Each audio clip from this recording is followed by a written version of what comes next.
ஆதியே துணை.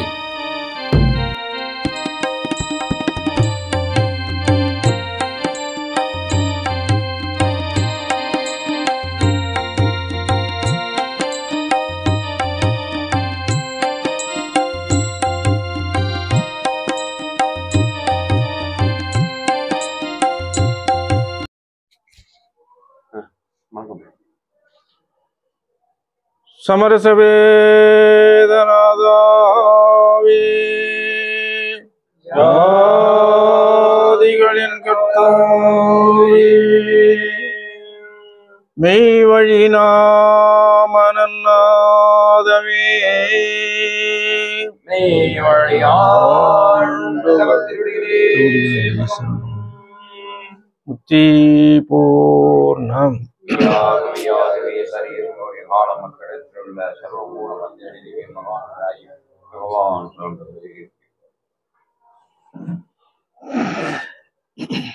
நமது குலதெய்வம் பிரம்ம பிரகாசம் மெய்வழிச்சாலை ஆண்டவர்கள் வாக்கியம்.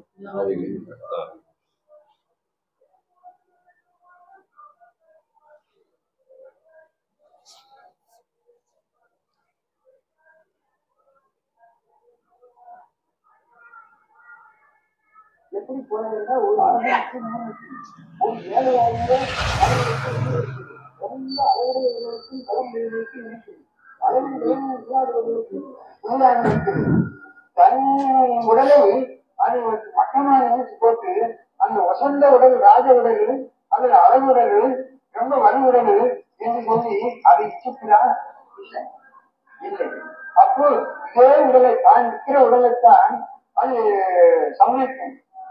அதாவது நாட்ட உடலில் மொத்தமான உடல் கூட அது என்னவே எண்ணாது. அது போல அந்த பிரம்ம பிரகாசமாகிய உயிரை அந்த சிவப்பொருளை நீங்களும் சந்திப்பே. ஆனால் அந்த வேற்றுமை என்னப்பட்டது உன்னுடைய உள்ளத்தை விட்டு எரிய போகும். எப்படி என்றால் ஒரு கட்டுகள் உங்களை விளக்கு வச்சு பாரு. அது இது கட்டுகள் இருக்கிறவங்க போட்டு நடுங்கி திருப்பி அது ரொம்ப அருமானப்பட்டு குறைஞ்சு போகிறாங்க. நல்ல பழமையான கட்டிடத்தில் அதே விளக்கு கொஞ்சம் வச்சா ஆஹா நல்ல பழமையான கட்டிடம் அவங்க கூட தன்னுடைய பிரயாணத்தை அதிகமா வச்சு போறாரு. அப்ப அதனுடைய கண்ணோட உன்னுடைய ஜீவனை நீ கண்டிப்பாயாகி உலக மக்கள் அவ்வளவு பேர் உன்னுடைய உயிராக இருக்கும். அவர்கள் சந்திக்கிற போது நீயும் அவருடைய உயிராக இருப்பாய். நீ சமத்துவமா இப்படி இருக்க வாயில பேசி மிரட்டி என்ன மாதிரி ஒரு அரசியல் பணம் விடுறதாக ஒரு கண்டனம் பண்ணி சமத்துவம் கொண்டு இருக்கிற அது என்ன நினைக்கும் கொஞ்ச நேரம் நிற்கும். ஏன் அடிக்கு பண்ணி அது கட்டவங்க ஏன் நிற்கம் போனாக்க போய் அவங்க முடி நிற்க போவான்னு ஒரு சொல்லுக்காக போவான்னு வேற எப்பவும் அதை தாவரமாக நிற்காது. ஏன் தாவரமா நிற்காதுண்டா தன்னுடைய ஜீவனானது தனக்கு சமத்துவத்தை அடைய வேண்டும். அப்படி அடைந்ததையானால் அந்த சிவகங்கையில் இருக்கப்பட்ட அந்த உயிரானது உங்களுடைய சமத்துவத்தை அடைஞ்சவனும் எல்லாருடைய சமத்துவத்துக்கு அடைவதும். ஏன் பார்த்தால் அவங்க அதே மாதிரிதான் அந்த பிரகாசம் தான் இது நம்மளுடைய பிரகாசம் தான் என்று சொல்லுவார்கள். உனக்கு ஒரு சினியிடம் சரி அது பொய்யா போற வார்த்தை தான். ஏன் தன் உயிரும் தெரியாது அவன் உயிரும் தெரியாது.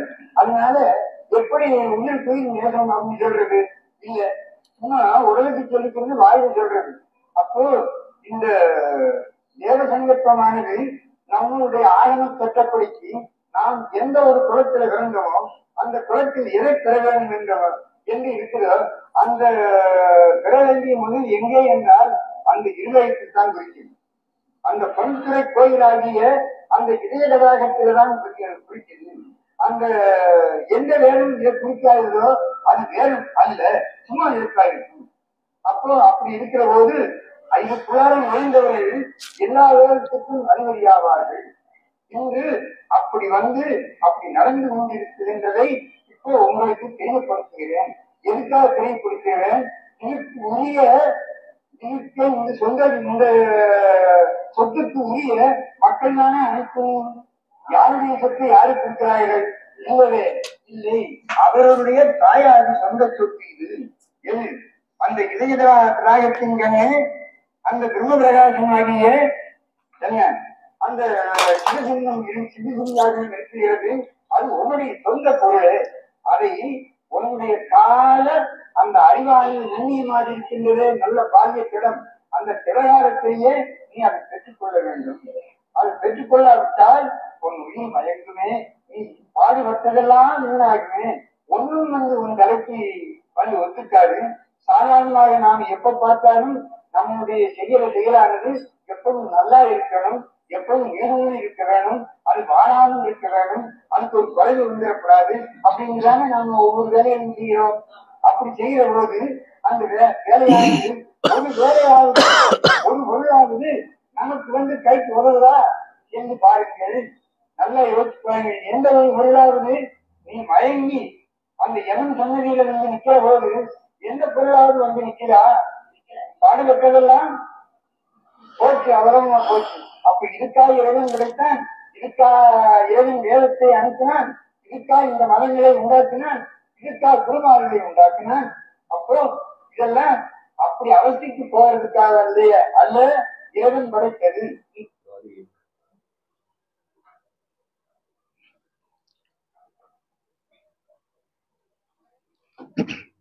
அனைவருக்கும் நமஸ்காரம்.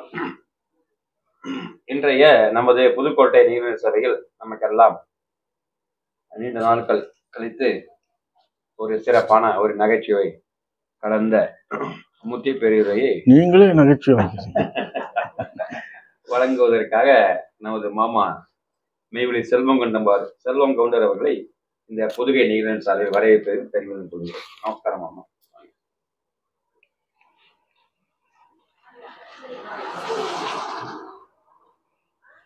ஆதி துணை.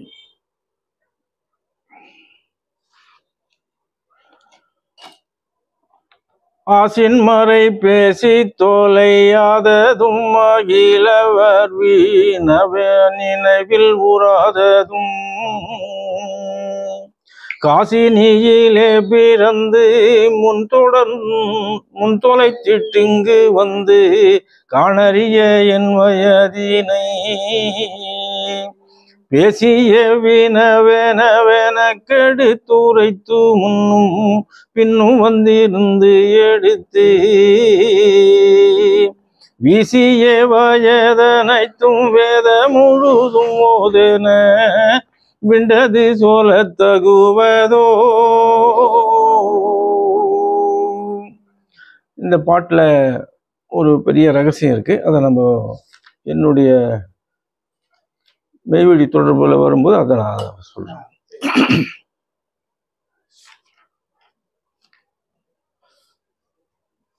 முதல்ல நம்ம ஒரு சின்ன குட்டி கதையை ஒன்று சொல்லிட்டு அப்புறம் அதுலயே மெஞ்ஞானமும் வந்துடும். அதாவது ஒரு குழந்தை பள்ளிக்கூடத்துல எத்தனை வயசுல சேர்ப்பாங்க? 6 வயசு 1ஆவதுல சேர்க்கறது. ஒரு குழந்தைய 6 வயசுல கொண்டு போய் 1ஆவதுல சேர்த்துருக்காங்க. அவன் கொஞ்சம் நல்லா சூட்டியா இருக்கான் அந்த பையன். வாத்தியார் அவனை ஒரு கேள்வி கேட்டார். உங்க அப்பாவுக்கு என்னப்பா வயசு அப்படின்னு கேட்டார். அவன் துணிச்சலா அதுக்கு பதில் சொன்னான், எங்க அப்பாவுக்கு 6 வயசு. வாத்தியாருக்கு ஒன்றும் புரியல. ஏன்னா கெட்டிக்காரன், எங்க அப்பாவுக்கு இந்த வயசுன்னு சொல்லுவான்னு பார்த்தா 6 வயசுன்னு சொல்றான். ஒன்றும் புரியலையே, எப்படி 6 வயசு ஆகும் அப்பாவுக்கு சொல்லு. திடமா சொல்றேன், 6 வயசுன்னு உறுதியா சொல்றேன், எப்படி 6 வயசு ஆகும் உங்க அப்பாவுக்குன்னு கேட்டார். நான் பிறந்த பிறகுதான் சார் அவர் தந்தை ஆனாரு, அப்பாவானாரு. அதுக்கு முன்ன அவர் அப்பா இல்லை.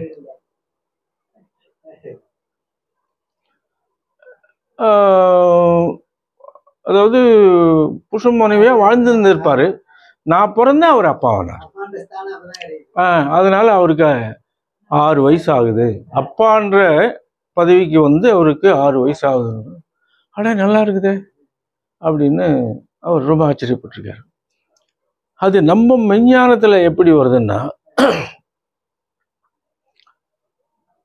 இப்போ எனக்கு 24 வயசுல பிரம்மோபதேசம் நடந்தது. அந்த பிரம்மோபதேசம் பொங்கல் திருவிழா முடிஞ்சு, மாட்டுப்பொங்கல் முடிஞ்சு, காணும் பொங்கல் அன்னைக்கு எங்களுக்கு பகல்ல உபதேசம் நடந்தது. முத பகல்ல வச்ச உபதேசம் எங்களுக்கு தான்.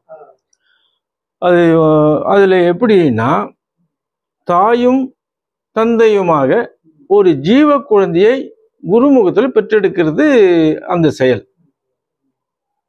ஜீவ குழந்தை பிறக்குது. அந்த ஜீவ குழந்தைய வந்து தந்தை மட்டும் பிறக்க முடியாது. தாயா அவங்க ஆகி தந்தையுமாகி அந்த ஜீவ குழந்தையை பெற்றெடுப்பாங்க. அன்னைக்குதான் அந்த ஜீவ குழந்தை பிறந்தது. 1 வருஷம் ஆச்சுனாக்கா அதுக்கு புனர்ஜென்ம திருநாள் கொண்டாடுவார். 1 வருஷம், அப்புறம் 2வது வருஷம், 3வது வருஷம், நட்சத்திரங்கள்லாம் எத்தனையாவது பிரம்ம புனர்ஜென்ம திருநாள் கொண்டாடுறேன்னு பாட்டெல்லாம் பாடி இது பண்ணி நான் கேள்வி அப்பெல்லாம் புரியல. இப்போ அந்த ஜீவ குழந்தைய வந்து பெற்றெடுத்த தாய் தந்தை அன்னைக்கு தான் முதல்ல குழந்தை பிறந்திருக்கு. அதுக்கப்பால 1 வயசு 2 வயசுன்னு அது வளர்ந்துக்கிட்டே போகும். நம்ம திருஞான சம்பந்தர் பொற்கிணத்துல பால் குடிச்சாரு, பிறந்த உடனே பாடினாரு அப்படின்லாம் நம்ம கேள்விப்படுறோம். அது வந்து உலக மக்களுக்கு அது புரியாது. அது இதுதான், இந்த செயல்ல தான் அவர் வந்து ஜீவ குழந்தையா பிறந்த உடனே அவர் குருபுரான புகழ்ந்து பாட ஆரம்பிச்சிட்டார். ரிஷி பிண்டம் ராவு தங்காதுன்னு கூட ஒரு பழமொழி சொல்லுவாங்க. ரிஷி குரு ஒரு பிண்டம், ஒரு குழந்தை பெற்றெடுத்தா அது பொழுது முளைச்ச உடனே பாட்டு பாடுமா? எப்படி பாடும்? ஒரு சின்ன குழந்தை எப்படி பாடும்? அப்போ அவரு வயசு தோல வயசு இல்லாம ஜீவனுக்கான வயசு பிறந்த உடனே அவரு பாடுறாரு என்று அதுக்கு அர்த்தமாகும். இப்போ இந்த குழந்தை சொல்லிச்சுல எங்க அப்பாவுக்கு 6 வயசுன்னு, அதே மாதிரி தான் இதுவும். எங்களுக்கு 24 வயசுல உபதேசம் நடந்ததுன்னா அன்னைக்கு தான் முத ஜீவ குழந்தை எனக்கு பெற்று. ஆமா, அது விளைந்து விளைவேறி முதிர்ந்து நூல்களை படிக்க அவங்களுடைய வாக்கிய கேட்க அனந்தர்கிட்ட கலந்து பேசக்கொள்ள அது வளர்ச்சி அடையும். அந்த குழந்தை வனப்பேறும், உயிர் பயிர் ஊட்டி அது வனப்படையுது. அதுதான் வந்து அந்த குழந்தைய கேட்டதுக்கு நம்ம வாழ்க்கையில பொருத்தமா இந்த செயலை வச்சு நாம யோசிக்க வேண்டியதா இருக்கு.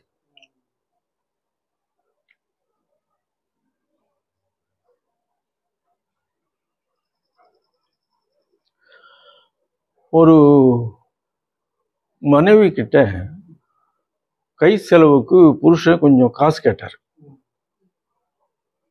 கை பதிலா ஒரு வாரத்துல திருப்பி தர்றேன், காசு எதுவுமா இருக்குமா வள்ளி? இருக்குதுங்க. அவங்க சிறுவானம் சேர்த்து வச்சிருப்பாங்களே, அவங்க எவ்வளோ வேணும்? எனக்கு ஒரு 250 ரூபா கொடுங்க. கொடுப்பா அப்படின்னு சொல்லி கேட்டாரு. அந்த அம்மா 250 ரூபா எடுத்து கொடுத்தது. அந்த ஒரு வாரம் ஒரு கை செலவெல்லாம் பார்த்துட்டு தீர்ந்து போச்சு. அடுத்த வாரம் இன்னும் ஏதோ காசு இருந்தா கொடுக்குறியா? தர்றேன். இன்னும் இப்போ எவ்வளோ வேணும்? இன்னும் ஒரு 250 ரூபா கொடுங்க. கொடுத்துச்சு. எவ்வளோ ஆச்சு? 500 ரூபா ஆச்சு. செலவு பண்ணிட்டாரு. அப்புறம் 2 வாரம் போன உடனே அவருடைய பாக்கெட்ல நிறைய காசு இருக்குது. புழக்கத்துல பாக்குது அந்த அம்மா. இந்த நேரத்துல நம்ம அந்த காசு கொடுத்தோம்ல, அதை வாங்கிக்குவோம், கேட்டா கொடுத்துருவாரு அப்படின்னு சொல்லி, என்கிட்ட காசு வாங்கினீங்களா, அதை திருப்பி கொடுத்துருங்க. கொடுக்குறீங்களா? கொடுக்குறோம்மா, இப்போ காசு இருக்கு, நான் கொடுக்குறேன். எவ்வளோ இவருக்கு தெரியும், எவ்வளோன்னு தெரியும். இருந்தாலும் ஒரு பேச்சுக்காக எவ்வளோ கொடுக்கணும் அப்படின்னு தான் கேட்டார். அந்த அம்மா வந்து 410 ரூபா கொடுக்கணும், 4100 ரூபா கொடுக்கணும் அப்படின்னு சொல்லி. 4100 ரூபா? ஆமாம். இல்லை, 250 500 ரூபாய் தானே ஆகுது. 4100 ரூபாய் எப்படி ஆகும்? என்ன சொல்ற? கூட்டி பாருங்க, 4100 ரூபாய் வரும் அப்படின்னு சொல்லி சொல்றேன். எப்படி கூட்டினாலும் 4100 வராதம்மா.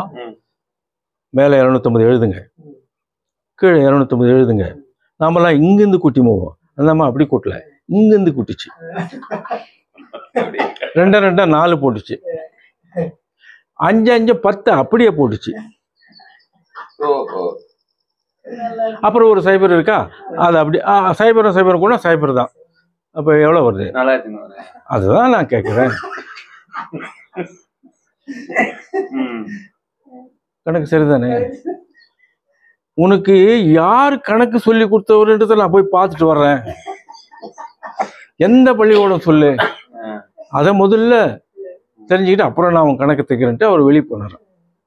இது நம்ம மெய்ஞானத்துக்கு எப்படி பொருத்தமா பண்ணணும்னா, இப்போ ரவிவர்மா ஓவியர் சூப்பரா வரைவார், அருமையான ஓவியர். ஆனா தன்னை அறியாதவர். அதுதான் அங்க கோளாறு. வேதத்தை படிச்சார், படிச்சத அப்படியே படமா வரைஞ்சார். தாமரையில் இருப்பார், தடாகத்தில் இருப்பார், வெள்ளை யானை, சரஸ்வதி உட்கார்ந்து இருக்கும், மேல கிரீடம் இருக்கும். இப்படியெல்லாம் வேதங்களை அவர் படிச்சிட்டாரா? அப்படியே வரைஞ்சிட்டார். தன்னை அறிஞ்சிருந்தா இது வேற அது வேற தெரிஞ்சிருக்கும். ஆனா அவர் தன்னை அறியாததுனால, இந்த திறமை வரைகிற ஒரு திறமை இருந்ததுனால வேதத்தை படிச்சது அப்படியே வரைஞ்சிட்டார். ஆமா. இப்போ மாம்பழம் எங்க கிடைக்கும், மாங்காய் எங்க கிடைக்கும்னா மாமரத்துல கிடைக்கும்னு சொல்றோம். போய் எலிய பறிச்சுன்னு வந்துட்டா எப்படி மாங்காய் ஆயிடும்? மாம்பழத்துல பறிக்கணும். அந்த மாதிரி அது போல எப்படி இந்த அம்மா 250 இப்படி கூட்டிச்சோ, அதுதாங்க இந்த ரவிவர்மா செய்தது. அப்படியே நேரா வரைஞ்சிட்டார். கண்டதை, அதாவது வேதத்தை படிச்சதை அப்படியே ஒரு வரைஞ்சி, நம்ம இப்ப அதான் படத்துங்களை பார்த்து உலக மக்கள் எல்லாம் அதான் வணங்குறாங்க, நிஜமா வணங்குறாங்க. அது நகல். ஜீவன் குழந்தையா பிரம்மோபதேசம் பெற்ற உடனே அதெல்லாம் விளங்கும். ஆஹா, இதுதானா வெள்ளை யானை? வெள்ளை யானை இந்த உலகத்திலேயே. அப்போ வெள்ளை யானை ஓர் விகிர்தா போற்றி, தடாகத்தில் இருப்பார்கள், மலர் மீசை இருப்பாங்க, என்ன இறைவன் அங்க குடிக்கொண்டிருப்பாங்க, இப்படி எல்லாம் வேதத்துல இருக்குதுல்ல. அதை இவர் இப்படி வரைஞ்சிருக்காரு அப்படின்றது எங்களுக்கு அதுக்கப்பால விளங்க ஆரம்பிக்குது. இதான் விஷயம். எனக்கு தை மாதத்துல தான் பிரம்மோபதேசம் நடந்தது. நான் புரட்டாசி மாதம் சேர்ந்தேன். அதுக்கப்பால தை மாதத்துல எனக்கு பிரம்மோபதேசம் நடந்தது. அது இருக்கட்டும். இப்போ கிராமத்துல ஒரு பழமொழி சொல்லுவாங்க, தை பிறந்தால் வழி பிறக்கும். என்ன அப்படின்னா என்ன அர்த்தம்? தை பிறந்தா எப்படி வழி பிறக்கும்? என்ன வழி பிறக்கும்? சரி, பிறக்கட்டுமே. என்ன வழி பிறக்குது? நல்ல வழி, காசு போனா நிறைய வரும். அந்த வருஷத்துல திருமணத்துக்கு மாப்பிள்ளையும் தை பிறந்தா வழி பிறக்கும். நாங்கெல்லாம் பொங்கல் நல்லா பொங்கல் வரையாதே. அதாவது நான் ஒரு கவிஞர்ன்ற அடிப்படையில எதுக்கு மோன வரலையே. தையின்னு வந்தா ஏதாவது வரணும். வழினாக்க அது தை வழி எப்படி ஆகும்? தை பிறந்தால் வழின்றது எதுகையும் மோன வரலையே. அது அப்படி இருக்க வாய்ப்பில்லை. அது தப்பா இருக்குது நம்மளை பொறுத்த வரைக்கும். ஆனா அது சரியா சொல்லணும்னா, செயலோடு சொல்லணும்னா, நடந்த நிகழ்வை வச்சு நம்ம பார்க்கும்போது தை பிறந்தால் மெய் பிறக்கும். மெய் பிறந்தது இல்ல மார்கழி கடைசியில கொண்டாடுறோம்ல, தெய்வத்தினுடைய அவதார திருநாள்னு பெரிய விசேஷமா அன்னைக்கு நம்ம பொங்கலுக்கு முன்னால் கொண்டாடுறோம்ல, அந்த மெய் பிறந்தது. தை மெய் எதுக்கு மோன கரெக்டா வருது? தை மெய் வழி எதுக்கு மோனைக்கு வராது. ஆக அந்த பழமொழி நாம அப்படி சொல்லக்கூடாது. தை பிறந்தது மெய் பிறந்தது, தை பிறந்தது மெய் பிறந்த, தை பிறந்தால் மெய் பிறக்கும். பொருத்தமா இருக்குல்ல? ஆமா ஆமா. தெய்வம் பிறந்ததால மெய் மெய் அவங்க தானே, அதனால மெய் வழி அவங்க உண்டாக்கிட்டாங்க.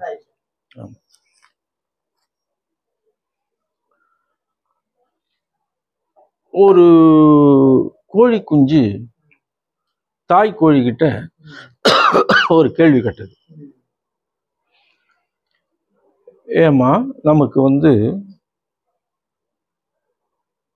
கோழின்ற பேர் தான் இருக்கு. ஆனா மனிதனுக்கு ராமா, கோவிந்தா, கிருஷ்ணா அப்படின்னு பல பேர் வச்சுக்கிறாங்களே, அது ஏன்?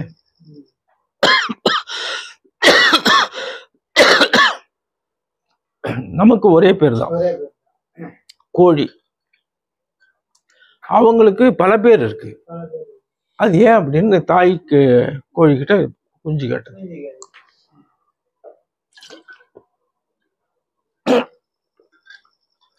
கேட்டுட்டு இதுவே அதுக்கு பதில் சொல்லுது.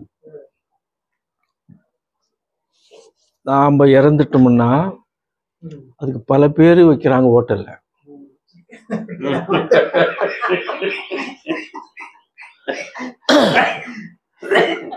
அந்த மனிதன் இறந்துட்டான்னா பிணம், ஒரே பேர் தான். அது ஏன் அப்படி? ஆமா, அது எனக்கு அனுபவம் இல்லாத எனக்கு தெரியல. என்ன சிக்கன்றாங்க, என்னென்னவோ சொல்றாங்கல்ல, அது அந்த ஹோட்டல்ல லிஸ்ட்ல பார்த்தா தெரியும். அந்த மாதிரி நம்ம இறந்துட்டோம்னா பல பேர் வச்சிடறாங்க. மனிதன் இருந்தா ஒரே பேர் தான், சவம் இல்லைன்னா பிணம் அப்படின்னு அவனுக்கு மட்டும் ஒரே பேர் வச்சிருக்காங்க. ஆனா நாம உயிரோடு இருக்கும்போது கோழின்னு ஒரே பேர் தான், அவன் உயிரோடு பல பேர் வச்சுக்கிறான் அப்படின்னு சொல்லி இந்த தாய் கோழி கிட்ட இந்த குஞ்சு கேட்டதான். அதாவது மனிதன் பிணமா ஆகக்கூடாது, சவமா ஆகக்கூடாது. யமன் தின்றதுனால்தான் இந்த நிகழ்வு அவனுக்கு இந்த கதி ஆகிறான். ஆனா அவன் என்ன செயலுக்கு வந்தானோ அந்த செயலுக்கு ஆளாயிட்டான்னா அவன் சிவம் ஆயிடுவான், மனு ஈசன் ஆயிடுவான். அப்படி இல்லாதனால்தான் அவன் பிணமா ஆகிறான் அப்படின்னு. ஆமா, அப்படின்னு அந்த தாய் கோழி அந்த கோழிக்கு பதில் சொன்னது. மதிப்பு கூட அதிகமாயிடுது பாருங்க. அது இறந்தா அதுக்கு விலை அதிகமாயிடுது. ஆனா மனிதன் இறந்தா விலை இல்லை. ஆமா, உயிரோட இருக்கும் போதுதான் விலை. தூக்குறதுக்கு ஆள் வேணும். மனிதன் உயிரோட இருக்கும் போது கிரயமே இல்லைன்றாங்கல்ல, அப்ப மதிப்பு உயிரோட இருக்கும் போது, இறந்தா இல்லை. இப்போ நம்ம அங்க பாலாமணி அக்கா இதுல கூட நான் இந்த விஷயம் சொன்னேன். இப்போ நான் அதை சொல்றேன். அவங்களுக்கு பாலாமணி அனந்தகி, மெய்வழி பாலாமணி அனந்தகி அந்த பேரை வச்சு நாங்க 2 நிமிஷம் பேசுறேன். இப்போ இந்த இதுல நம்ம அதை சொல்லிடுவோம். அனந்தர் அப்படின்னு தெய்வம் அவங்க எங்களுக்கு பேர் வச்சிருக்காங்க, பட்டம் கொடுத்துருக்காங்க, அனந்தர் பட்டம். இப்போ நான் மெய்வழி செல்வம் கவுண்டர், நான் பட்டம் வாங்கல, ஆனா வாங்கணுங்க இருக்காங்க. அப்போ அனந்தர்னா என்ன சொல்லுங்க? அனந்தர்னா என்ன?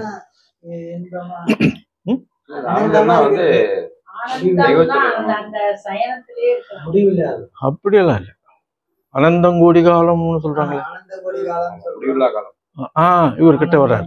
அதாவது அது ஒரு வார்த்தை கிடையாது, அதை உடைக்கணும். அந்தம், அனந்தம், ஆனந்தர், அனந்தம் அனந்தர்னு ஆகும். அந்தம்னா முடிவு, அன்னு வந்தா எதிர்ப்பதம். அந்தம்னா அழகுன்னு ஒரு அர்த்தம் இருக்கு, இந்த இடத்துல நாம முடிவுன்னு எடுத்துக்கணும். அப்போ அந்தம் முடிவு, அன்னு எதிர்ப்பதம், முடிவில்லாத. ஆனா வந்தா எதிர்ப்பதம், நீ வந்தா எதிர்ப்பதம், மலம் நிமலன், நீ வந்தா மலம் இல்லாத. அந்த மாதிரி இங்க அன் வந்துடுச்சு. அன் வந்தா எதிர்ப்பதம் ஆயிடும். அந்தர் முடிவில்லாதவர்.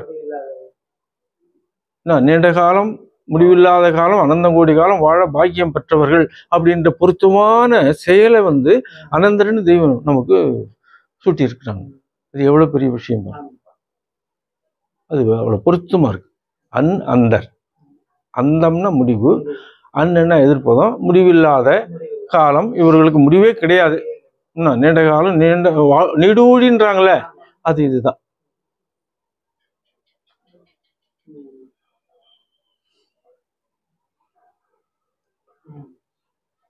இப்போ அவன் ஒரு சுயநலவாதிங்க, அவன் ஒரு தன்னலவாதி, தன்னுடைய நலத்தை தான் நாடுவான், மற்றவங்களுக்கு எல்லாம் சிந்திக்க மாட்டான், இப்படியெல்லாம் உலகத்தில் சொல்றாங்க இல்லையா.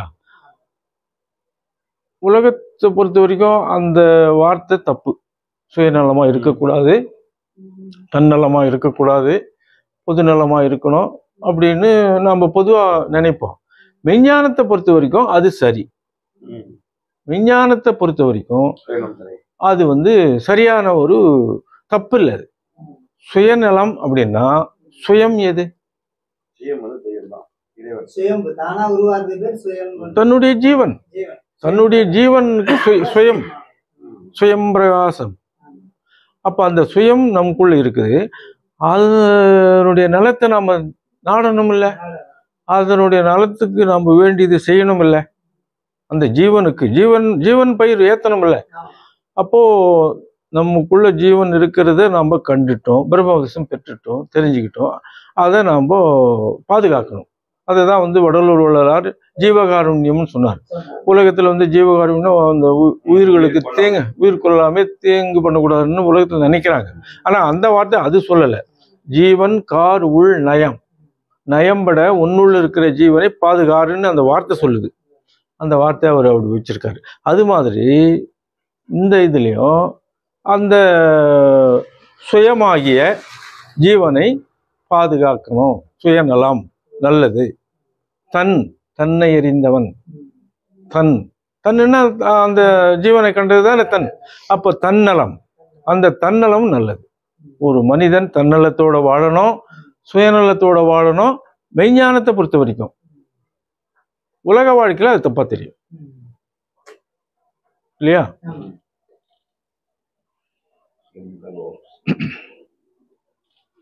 இப்போ ஒரு பாடல்ல தெய்வம் தொடர்ந்துமே சென்றார் பின்னே தொன்பழ வினை கை விட்டே அடர்ந்து தன் ஆசான் ஒன்றே அருட்கதி எனவே மாண்டார். இது வரைக்கும் பார்ப்போம். தொடர்ந்து அது புரியுது. அடர்ந்துன்னா என்ன? ஒட்டிக்கிட்டே போறாங்க. அடர்ந்து அப்படின்னாக்கா அடர்ந்து தன் ஆசான் ஒன்று அவருடைய அவங்கதான் அடர்ந்த காடுன்னு அடர்ந்துன்னா நெருக்கமா நெருக்கமா நெருக்கமா இருக்கணும். நிறைய அடர்ந்துன்னா நெருக்கமா இருக்கும். அது தமிழ் வார்த்தையே இல்லை. அந்த வார்த்தை அந்நிய பாஷையிலிருந்து எடுத்து பயன்படுத்தியிருக்காங்க. அதாவது சங்கு பாட்டில் கலங்கொண்டு எழுத்தது மீமான்னு கலம்னா பேனா, இந்தி வார்த்தை எடுத்து பயன்படுத்தியிருக்காங்க. அந்த மாதிரி இது மலையாள வார்த்தை. வந்து தந்து அடர்ந்து அப்படி பேசுறாங்கல்ல, மூக்கிலே பேசுவாங்கல்ல. இப்ப புரியுது இல்ல? இது தமிழ் வார்த்தை இல்ல, மலையாள வார்த்தையை பயன்படுத்தி இருக்கிறாங்க. இது மலையாளத்துல இருக்கிற அனந்தரே எனக்கு சொன்னார். அதனாலதான் நான் இதை சொல்றேன். அடர்ந்து எங்க மலையாள வார்த்தை. அதுக்கு என்ன இல்ல, நாம அர்த்தம் மட்டும் தப்பு. இப்ப நீங்க எல்லாம் சொன்னதெல்லாம் தப்பு. அதுக்காக தான் நான் இதை சொல்றேன். அடர்ந்துன்னா என்னன்னா, ஒரு மரம், அதுல ஒரு கிளை, அதுல ஒரு பூ, அது காய் அரும்பு கட்டி காயாகி பழமாயிடுச்சு, செவந்து போச்சு. அப்புறம் ஒரு நேரம் பொத்துன்னு கீழ் விழுந்துடும். திரும்ப போய் அதுல ஒட்டுமா? அந்த காம்புக்கும் பழத்துக்கும் உறவு பிரிஞ்சு போச்சு இல்லையா? அந்த செயலுக்கு பேரு அடர்ந்து. தெய்வம் குடும்பத்தை விட்டு போயிட்டாங்கல்ல, எப்பாவது 2 வருஷம் பொறுத்து மறுபடியும் போய் பார்த்துட்டு வர குழந்தைங்க வந்தாங்களா? எப்பவாவது வந்தாங்களா? அடர்ந்து போயிட்டாங்க. குடும்பத்தை விட்டுட்டு போனதோ விட்டு விட்டோம் என்ற நினைவே விட்டுட்டாங்கன்னா அப்புறம் ஊரை விட்டார், உறவு விட்டார், எல்லாத்தையும் விட்டுட்டாங்க. அது தீரத்துறவு. இல்ல இல்ல இல்ல இல்ல, பிரிஞ்சுட்டாங்க. அதாவது மேற்கொண்டு ஒட்டுறவு இல்லை, ஒட்டுறவே இல்லாத ஒரு செயலுக்கு அடர்ந்துன்னு அர்த்தம்னு மலையாளத்தார். அந்த மரத்திலிருந்து அந்த காம்புல ஒட்டி இந்த பழமானது முதிர்வடைஞ்சு ஒரு நேரம் அது கீழே விழுந்துருது இல்லையா? தானா விழுந்துருது இல்ல, பழுத்த பழம் கீழே விழுந்து அந்த செயல் மறுபடியும் அந்த பழம் எப்போவாவது போயிட்டு அந்த காம்புல ஒட்டுமா? ஒட்டவே ஒட்டாது. அந்த செயலுக்கு பேர் தான் அடர்ந்து, வந்து, தந்து அந்த மாதிரி சொல்றாங்களே, அது மாதிரி இது அடர்ந்து. அது தொடர்ந்துமே சென்றார் பின்னே தொன்பழ வினை கை விட்டு அடர்ந்து தன் ஆசான, அடர்ந்து இந்த குடும்பத்தை விட்டு அடர்ந்து, குழந்தைய விட்டுட்டு, இளம் மனைவியை விட்டுட்டு, வியாபாரம் சாபாரம் எல்லாத்தையும் விட்டுட்டு அடர்ந்து தன் ஆசான் ஒன்று அருட்கதி எனவே மாண்டார். இப்போ ஆமா சரி, அதுல வந்து மாண்டார்னு முடியுது. அது என்ன மாண்டார்னா தன் நினைவே இல்லை, தனக்குன்னு ஒண்ணும் கிடையாது, அவங்கதான் மாண்டார். இறந்து போயிடுறது. மாண்டார்னா இறந்து போறது. அந்த வார்த்தையை பயன்படுத்துறாங்க இல்லையா? மாண்டார், மாளுதல், இறந்து போறது. அப்படியா இருக்கும் அதுக்கு அர்த்தம்? இல்ல அவங்கதான் கெரியன்னு இதுல எல்லாத்தையும் விட்டுட்டோம், எனக்கா எதுவுமே இல்லைன்னு அது போல ஒரே வேலையா மற்ற எதையுமே சிந்திக்காத அந்த வேலையே செய்யறதுக்கு பேரு அப்படி சொல்லுவாங்க. மாண்டார்ன்றது ஒரு வார்த்தை கிடையாது, 2 வார்த்தை இருக்குது. உடைக்கணும், உடைங்க. ஆண்டார். அந்த மாவாகிய தனிமணி பெருமான் வந்து தெய்வத்தை ஆண்டார். பெரியது, மான்னா பெருசு, மாபெரும், மாபெரும் மான பெருசு.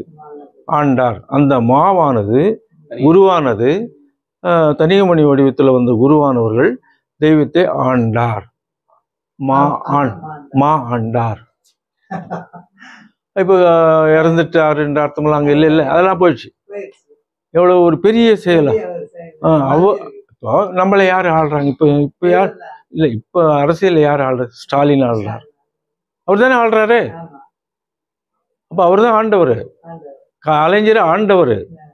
அவர் இறந்துட்டாரு, ஆண்டவர். இவர் ஆளுகிறவர் இல்லையா? அந்த மாதிரி அவர் அரசாங்கத்தில் இவர் இப்போ ஆட்சி செய்கிறாரு. அந்த மாதிரி இங்கே தெய்வம் வந்து மா ஆண்டார். கனியமணி பெருமான் தெய்வத்தை ஆண்டு கொண்டார்கள், அதுதான் மாண்டார்.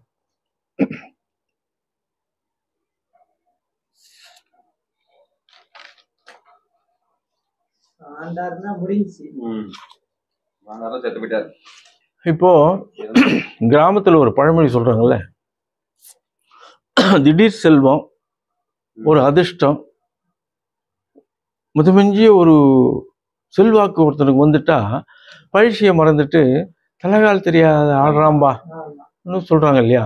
என்ன தலைகால் தெரியாத ஆடுறதுன்னா எப்படி? அது எப்படி தலை தெரியாதா, கால் தெரியாது? தெரியும் இல்ல, அந்த செல்வாக்கு வந்தவனுக்கு எது தலைன்னு தெரியும், எது கால்னு தெரியும் இல்லையா?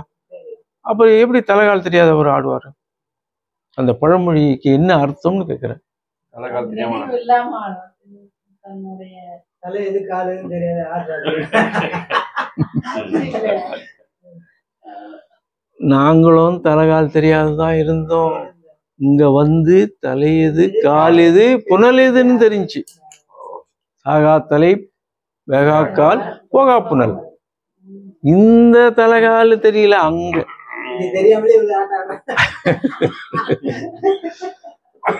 மெய்வழியில வராதுக்கு முன்ன சாகா தலை தெரியாது, வேகா கால் தெரியாது, போகா புனல் தெரியாது. இங்கதானே வந்து அந்த வார்த்தைகளே புழங்குது. அமானிதம்னா தெரியுமா, வித்தியாசத்துவம்னா தெரியுமா, 4 வகை யோனி தெரியுமா, 7 வகை தோற்றம் தெரியுமா, மும்மலம் தெரியுமா? எதுவுமே தெரியாதது இருந்தோம். இங்கதானே வந்து எல்லாமே நம்ம பழகிட்டோம். அப்போ அந்த வார்த்தை வந்து இங்க வந்துதான் நமக்கு விடிஞ்சது. எங்களுக்கு பிரம்மோபதேசம் பெற்ற பிறகு வேதத்தை படிக்க படிக்க தலைகால் தெரிஞ்சது. நாங்களும் ஒரு காலத்துல தலைகால் தெரியாம இருந்தோம். இப்ப அந்த பழமொழி பொருத்தமா இருக்குதா? கிராமத்துல சொல்றான், இது இங்க பொருத்தமா இருக்கு. இப்போ வேதத்தை நம்ம பாடுறோம், நல்ல அருமையா பாடுறான்.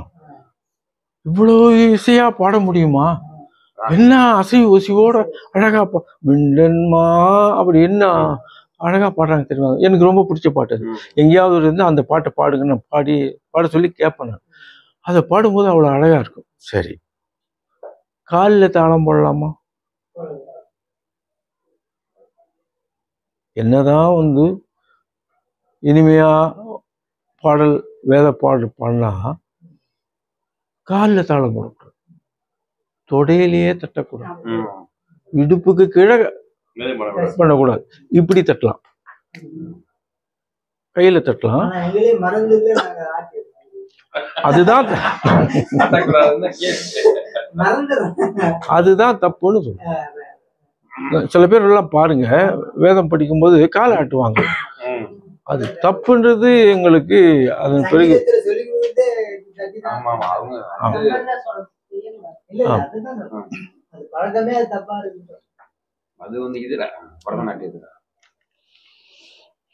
இப்போ இன்று ஒரு தகவல்ன்ற மாதிரி ஒரு தகவல் ஒன்று சொல்லிடுறேன். 1000 வார்த்தைகள், 1 2 இல்ல, 1000 வார்த்தைகளை இங்கிலீஷ்ல ஏ வராம சொல்ல முடியுமா? நீங்க சொல்லிட்டீங்க முதல்ல. எங்க 1 2 1 2 3 எப்ப சொன்னேன்? சொன்னீங்க இல்லையே. 1 2 அப்படின்னு சொல்லி முதல்ல சொல்லி ஆரம்பிச்சீங்க. நான் இது 1 2 சொல்லிட்டு 1000 வார்த்தைகளே இல்ல இல்ல, இது நான் இப்பதானே சொல்றேன். இல்ல வேற எங்கேயாவது பேசிருக்கலாம். கரெக்டு. அறிஞர்னு சொல்லுவாங்க அண்ணாதுரைய. அவர் அறிஞர்னு சொல்றாங்களே, இவர்கிட்ட இந்த கேள்வி கேட்கலான்ட்டு வெளிநாட்டுக்காரன் ஒரு கேள்வி கேட்டுக்கிறான். சோதிக்கிறதுக்காக 1000 வார்த்தைகள் வந்து உங்களால ஏ வராம சொல்ல முடியுமா, உங்களை அறிஞர்னு சொல்றாங்களே அவர் கேட்டிருக்கான். டக்குன்னு இவர் சொல்லியிருக்கிறார். இங்கிலீஷ்ல 1ல இருந்து 999 வரைக்கும் சொல்லிப்பாரு, ஏ வராது. அப்போ 1000க்கு 1 குறையுது இல்ல, ஸ்டாப்னு போட்டுக்க, அதுல ஏ வராது. எப்படி? இதுவெல்லாம் நமக்கு புதுமையா இருக்குல்ல, ஒரு பெரிய விஷயம் தானே. தகவல் இது ஒரு நல்ல தகவலா இருந்தாலும் ஏ வராத வார்த்தை 1000 வார்த்தை, இந்த 1ல இருந்து 999 வரைக்கும் ஏ வராதுன்ற விஷயமே நமக்கு புதுமையா இருக்கு. அது ஒரு விஷயத்துல படிச்சு நான். அப்புறம் ஒரு மன்னன் அண்டை நாட்டோட போரிட்டு ஜெயிச்சிட்டார். அவன் கொஞ்சம் பலகீனமா இருந்திருக்கான், படைபலம் இல்லை. இவர் படைபலத்தோடு போயிட்டு அண்டை நாட்டு மன்னனை ஜெயிச்சிட்டார். அவனுக்கு ஒரு பெரிய அதிர்ச்சி ஆயிடுச்சு, தோத்து போனவனுக்கு. அவன் மன்றாடி அழுது தொழுது, இப்படி என்ன பண்ணிட்டீங்களே என்ன ஏதுன்ட்டு அவன் கெஞ்சிறான். அதை பார்த்து இறக்கப்பட்டு அந்த ஜெயிச்ச மன்னன் அவனுக்கு ஒரு பரீட்சை வைக்கிறான். இந்த பரீட்சையில நீ ஜெயிச்சிட்டேனா ஒரு சோதனை வைக்கிறேன், உனக்கே அந்த நாடு என்ன சொல்ற, எந்த சோதனை பண்ணாலும் வைங்க, நான் அதுக்கு கட்டுப்படுறேன். ரைட்டு. அப்போ ஒரு பாத்திரத்துல எண்ணெய் ஊற்றி தெருவில் போகணும், ஓடணும், நடக்கிறது இல்லை. 2 பக்கம் 2 போர் வீரர்கள் வருவாங்க பாலோட. எங்கேயாவது எண்ணெய் சிந்துச்சுன்னா அங்கேயே வெட்டுவாங்க. இதுதான் பரீட்சை. இதை பார்க்கறதுக்கு தெரு ஓரமெல்லாம் மாடியிலெல்லாம் மக்கள் வந்து வேடிக்கை பார்க்க நிற்கிறாங்க. இது நடக்குது. ஆச்சா, எல்லாரும் பல விதம் பேசிக்கிறாங்க. இவரால் அப்படி சாதிக்க முடியாது, சிந்திடும், இவர் வந்து தோத்துருவாரு அப்படின்னு பேசுறவங்க இருக்கிறாங்க. பார்க்கலாம், கடைசி வரைக்கும் பார்க்கலான்னு சொன்னவங்க இருக்கிறாங்க, அவரை கேலி பண்ணவங்க இருக்கிறாங்க. இதெல்லாம் எங்கேருந்து ஜெயிக்க போகுது ஆக போகுதுன்னு சொன்னவங்களா இருக்கிறாங்க. எத்தனையோ காதுல கேட்குது. ஆனா இவர் அதெல்லாம் பொருட்படுத்தாமல் அந்த எண்ணெய் சிந்தாமலே ஓடுறார். ஓடி அந்த ஒரு எல்லை இருக்கும்ல, அவர் சொன்ன எல்லை, அது வரைக்கும் போய் சிந்தாம இந்தாண்டு கொடுத்துட்டார், அந்த எண்ணெய் சிந்தாம. அப்போ அவர் ஜெயிச்சதுனால நீ இந்த நாட்டை நீ ஆண்டுக, உனக்கு பரிசா திருப்பி கொடுத்துட்றேன் அப்படின்னு சொல்லி அந்த மன்னன் அவர்கிட்ட ஒப்படைச்சிட்டார்.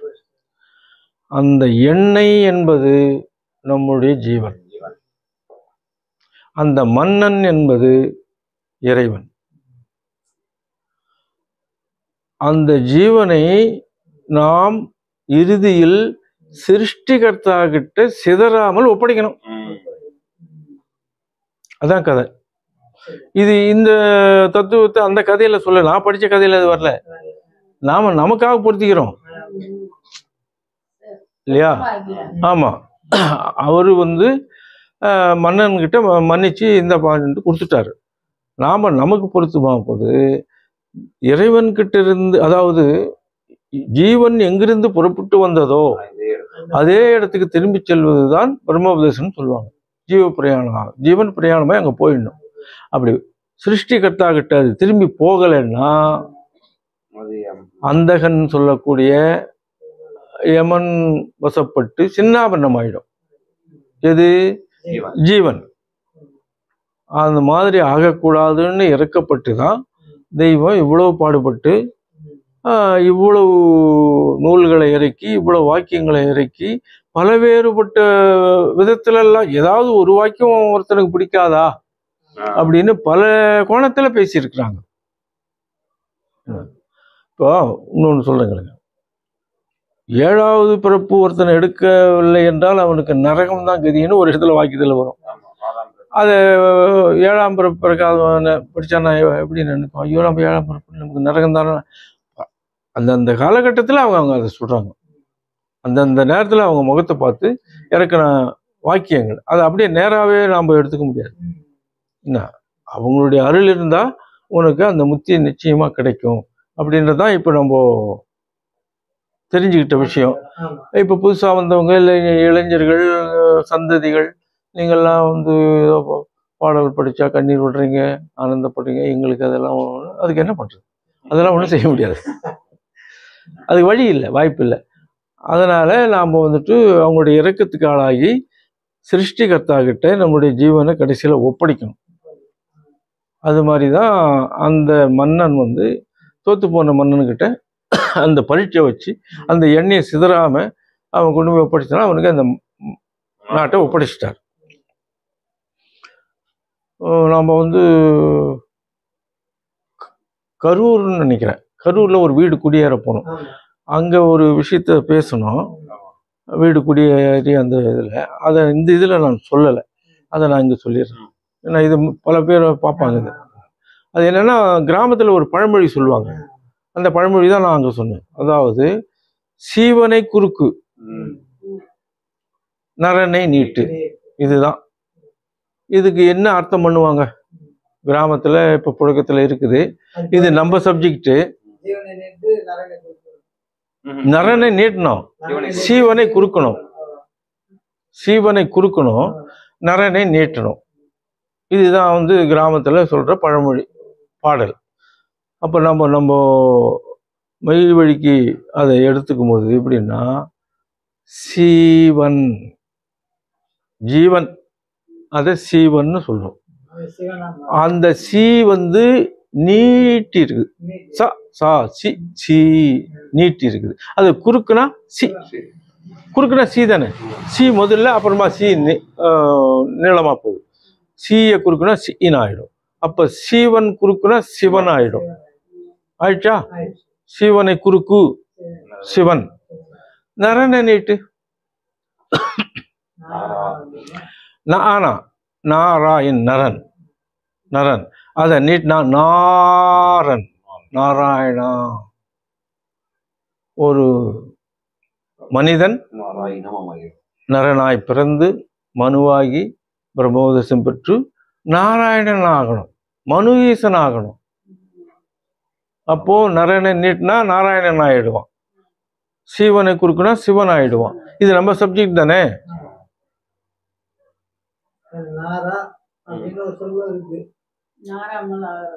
அதையும் சொல்லலாம்.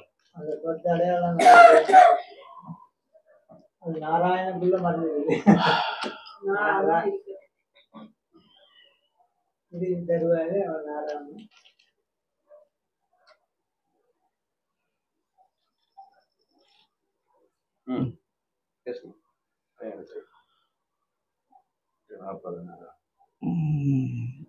அதாவது இப்போ நாளைக்கு 1ஆம் தேதி பிறக்க போகுது. ஆமா, தமிழ் இது ஆங்கில புத்தாண்டு ஆமாம், 2024. ஆங்கில புத்தாண்டு நாம் தமிழர்களாகிய நாம் 12 மணிக்கு ஏகப்பட்ட ஆர்ப்பாட்டமாக கொண்டாடி அதுக்கு பல விபத்துக்கள் பல இதெல்லாம் நடக்கிறதெல்லாம் நம்ம பேப்பரில் பார்க்குறோம். இது தேவையில்லாத ஒரு கொண்டாட்டம். இங்கிலீஷ்காரனுக்கு அது பிறந்தது அந்த தேதி, அது நாம் ஏன் கொண்டாடணும்? சித்திரை மாதமா தை மாதமா அது இல்லையே. இது இங்கிலீஷ் மாதம் பிறந்தது, அதுக்கு போயிட்டு 12 மணிக்கு இப்படியெல்லாம் ஆர்ப்பாட்டம் பண்ணுறது தப்பு. ரெண்டாவது, இரவு 12 மணிக்கு எந்த ஆலயமும் திறந்திருக்கக்கூடாது. அது ஆகம விதிப்படி தப்புன்றாங்க. நான் படித்தேன். ஆனால் இப்போ இதுக்காக சில கோயில்களை திறந்து வச்சு வழிபாடுன்னு சொல்லி பண்ணுறாங்க. அது நாட்டுக்கு நல்லதில்லை. இது இப்படி இருக்க பகல் 12 மணி இருக்குது பாருங்க, அது நட சாத்தியணும். எங்கேயுமே எல்லா கோயில்களையும் நட சாத்தியணும் 12 மணிக்கு மதியம் அப்படின்னு இருக்கு. இங்கே ஒருத்தர் புதுசா வந்தவர் 12 மணிக்கு அரவலம் சுத்துறத பார்த்து, அப்போ இது என்ன தப்பா இருக்கு, 12 மணிக்கெல்லாம் எந்த விசேஷமும் பண்ணக்கூடாது அப்படின்னு சொல்லி அவர் கேட்டிருக்கிறாரு. இது நீங்க சொல்றது நியாயம்தான். இது இவங்களுக்குன்னே ஒதுக்கி வச்சிருந்தது, யாருமே இதை நடைமுறைப்படுத்தாம கடைசி காலத்துல வரக்கூடிய கர்த்தர் தான் இதை 12 மணிக்கு எடுத்து வைப்பாங்க. அவங்களுக்கு தான் அது உரியது. வடலூர் வள்ளலாறு வெள்ளாடை துறவி, அவர் எல்லாம் பெற்றவர். ஏன் காஷாயம் கட்டல? பின்னால வர்றவங்க கொடுப்பாங்க காஷாயம், அவங்களுடைய அடியார்கள் காஷாயம் கட்டுவாங்க. இப்ப நாங்களாம் கட்டிக்கிறேன்ல, அந்த மாதிரி அவங்களுக்கு உரியது அது. இப்ப நாம கட்டக்கூடாதுன்னு தானே அவர் வெள்ளையிலே இருந்துட்டு போயிட்டாரு. அது மாதிரி இது கடைசி காலத்தினுடைய வரக்கூடிய ஒரு கர்த்தரானவர்கள் 12 மணிக்கு வணக்கத்தை எடுத்து வைப்பாங்க மதியம். அது இப்ப நம்ம அரவலம். ஆமா, அப்படி இருக்கு. இரவு 12 மணியும் கூடாது. 12 மணிக்கு சாதாரணமாகவே கோயிலுங்களில் நட சாத்திடுவாங்க. 3 மணிக்கு வாங்க அப்படின்னு தான் சொல்லுவாங்க. நான் கூட ஒரு இதுக்கு போயிட்டு வரும், கோயம்புத்தூர் கும்பகோணத்துக்கு போயிட்டு வரும்போது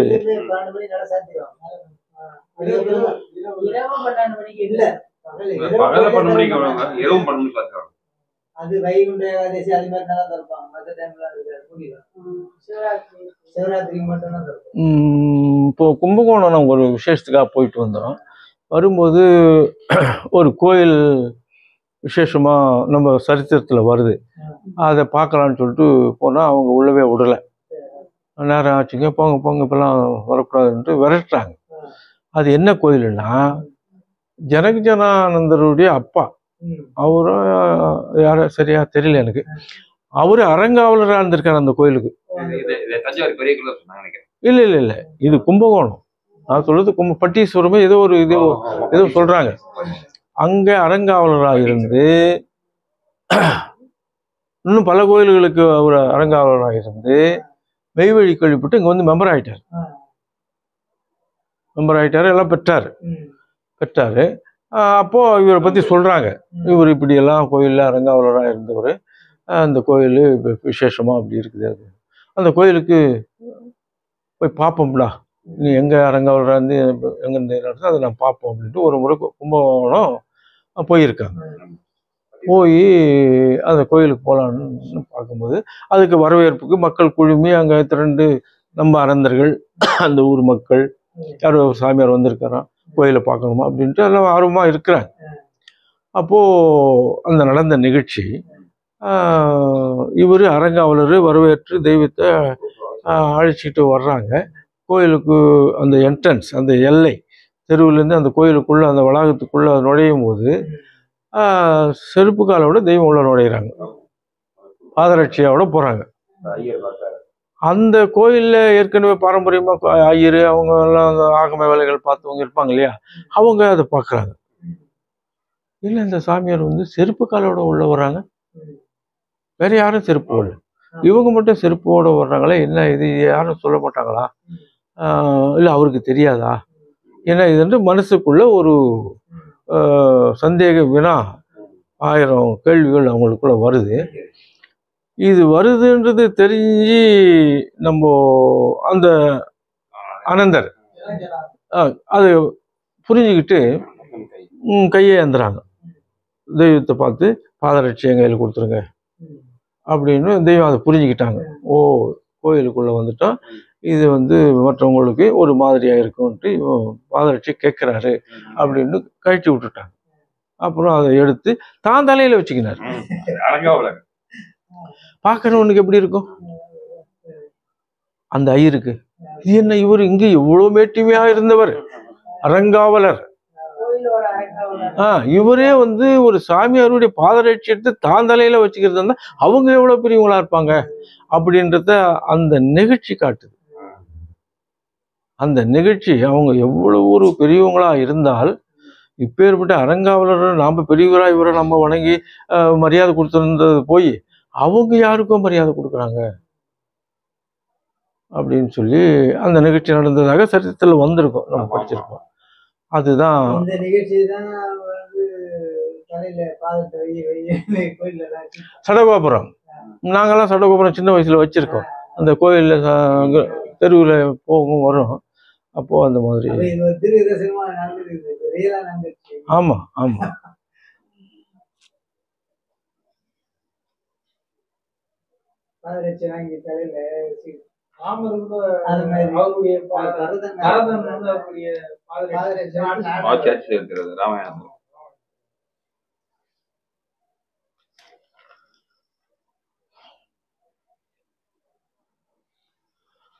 அந்த பொங்கல் திருவிழா இப்போ நாளைக்கு 1ஆம் தேதி பிறக்குது. 13 தேதி போன உடனே 14ஆம் தேதி போகி. எப்பவுமே வருஷம் 13 தான் போகி வரும். இந்த வருஷம் 14 வருது போகி. பார்த்தீங்களா தெரியும், 13 தான் போகி வரும், இந்த வருஷம் 14 வருது. போகி தான் வந்து நமக்கு அவதார திருநாள், மெய்ப்பிறந்த நாள். தை பிறந்தது மெய்ப்பிறந்தது பேசணும் இல்லையா, அந்த நாள் வந்து 14ஆம் தேதி. அப்புறம் செல்வ பொங்கல், அதாவது பொங்கல், மகிழ்ச்சி பொங்கல். என்ன, அதாவது பானையிலேருந்து பொங்குறது நகல். நாம் இந்த மெய்வழிக்கு வந்த பிறகு ஒரு எக்களிப்பு மகிழ்ச்சி ஒருத்தனுக்கு எப்போ வரும் அப்படின்னா, அந்த ஜீவ பிரயாணத்தில் அந்த பசுமஞ்சள் வர்ணம், அந்த சிரிப்பு, அந்த மகிழ்ச்சி அந்த முகத்தில் உலாவுது இல்லை, அதுதான் எக்களிப்பு. எக்களிக்க சிந்தும்ன்றாங்கள, அந்த எக்களிப்பு அதுதான் பொங்கல். அது அசல், இது நகல். இந்த பொங்கல் திருவிழா அன்னைக்கு நம்ம வரிசையாக புதுப்பானை வச்சு கொண்டாட போகிறோம். அதுக்கு அடுத்த நாள் செல்வ பொங்கல். அது என்ன செல்வ பொங்கல்? மாட்டுப்பொங்கல் தானே, ஏன் அது செல்வ பொங்கல்னாங்க? ஏன்னா இங்க ஆடு மாடு தான் நம்ம செல்வமா நினைக்கிறதுனால செல்வ பொங்கல்.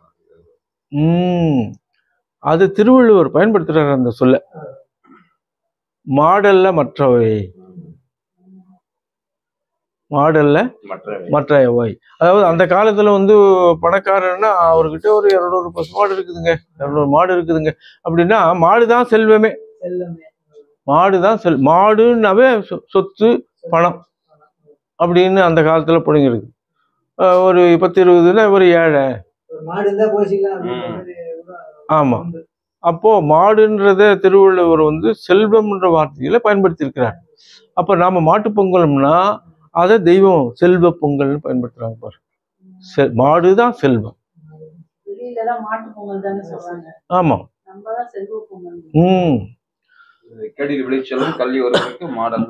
ஆமா. அது மாதிரி வந்து மாட்டு பொங்கல் கொண்டாட போறோம். அதுக்கு மறுநாள் காணும் பொங்கல். அது என்ன காணும் பொங்கல்?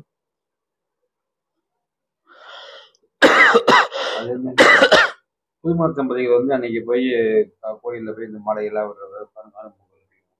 தெய்வத்தை காணும் பொங்கல். இப்போ நம்ம ஆபீஸ்ல வேலை பார்த்தவங்களுக்கு தெரியும். பொங்கல் எல்லாம் முடிஞ்ச பிறகு காணும் பொங்கல் அன்னைக்கு ஒரு ஆபீஸரை போயிட்டு பழங்கடம் கொடுத்து ஒரு மரியாதை பண்ணி ஒரு விஷ் பண்ணிட்டு வர்றதுன்றது வழக்கத்தில் இருக்கு. நீ கேள்விப்பட்டிருப்பீங்க. பொங்கலுக்கு மறுநாள் தான் அது மாதிரி இங்கிலீஷ்காரன் காலத்துல போயிட்டு அந்த இங்கிலீஷ் அதிகாரிகளை போயிட்டு பழங்கள்லாம் கொடுத்து அவங்கள விஷ் பண்ணிட்டு வர்றதுன்றது வழக்கத்துல இருந்திருக்கு. அதை பார்த்த ஒருத்தர், அவன் நம்ம நாட்டை ஆட்சி செய்யறான், அடிமையா இருக்கிறோம், அவனை போய் எதுக்கு நம்ம பார்க்கணும்? நம்ம குடும்பத்துல பெரியவங்க இருக்காங்க, தாத்தா இருக்கிறாங்க, அப்பா இருக்கிறாரு, சித்தப்பா இருக்காரு, அவங்கள போய் பார்த்தாலும் ஒரு அர்த்தம் இருக்கு.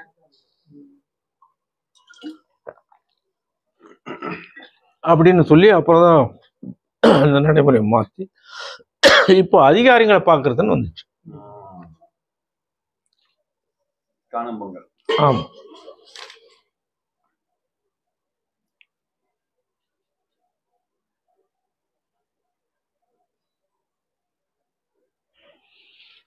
வேற என்ன?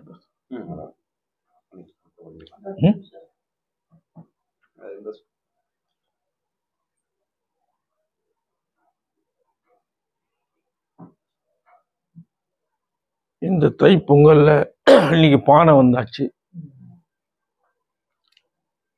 ஒரு குறிப்பிட்ட நாள் அது வழங்குவாங்க. அப்புறம் நம்ம போகி அன்னைக்கு அடுப்பெல்லாம் பறிச்சிடுவோம். மறுநாள் வந்து தீர்த்தம் வழங்குவாங்க. தீர்த்தம் வாங்கிட்டு வந்து அந்த தீர்த்தத்தை ஊற்றி தான் நம்ம பொங்கல் ஜீவத்தண்ணீர் வழங்குவாங்க. அதை வரிசையில் நின்று வாங்குறது பழக்கம். இந்த மாதிரி எங்களை மாதிரி காஷாயம் வாங்காதவங்க இடைக்கு சில வாயை கட்டிக்கிட்டு போயிட்டு தீர்த்தம் வாங்கிட்டு வந்து ஊற்றி அடுப்பு வைக்கிறாங்க. இந்த பொங்கல் வந்து ரொம்ப விமர்சையா எங்கும் இருக்கிற மக்கள் எல்லாம் வந்து திரண்டு வந்து பெரிய விமர்சையா நடக்கும்னு எதிர்பார்க்குறோம். அந்த மாதிரி இன்னும் ஒரு 10 நாள்ல அது மாதிரி ஒரு பெரிய திருவிழாவை நம்ம சந்திக்க போறோம். பொதுவாக நம்ம 5 திருவிழா நமக்கு: பொங்கல், பங்குனி திருவிழா, வைகாசி திருவிழா, புரட்டாசி திருவிழா, கார்த்திகை தீபம். 5 திருவிழா. கார்த்திகை தீபம் 1 நாள், பங்குனி திருவிழா 1 நாள், வைகாசி 2 நாள், பொங்கல் தான் 4 நாள்.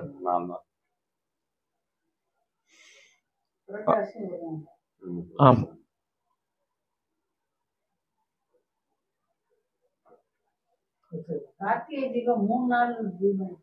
எண்ணெய் இருக்கிற அளவுக்கு தீபம் ஏத்துறதுன்னு வந்துச்சு. 3 நாள் தான். அதாவது தீபம் ஏத்துவாங்க. ஆமா, திருவிழா விசேஷம் அதெல்லாம் வந்து ஒரே நாள் தான். கார்த்திகை தீபம்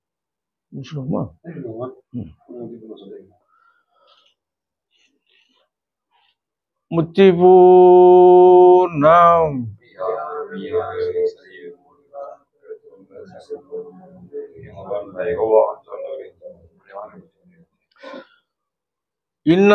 இந்நாட்டிலிங்கே யமபடரை மாற்றும் இறைவா போற்றி. அந்நாட்டிலிங்கே வென்றெடுக்க வந்த அரசே போற்றி. நமஸ்காரம். நாம் மீண்டும் அடுத்த வாரம் சந்திப்போம்.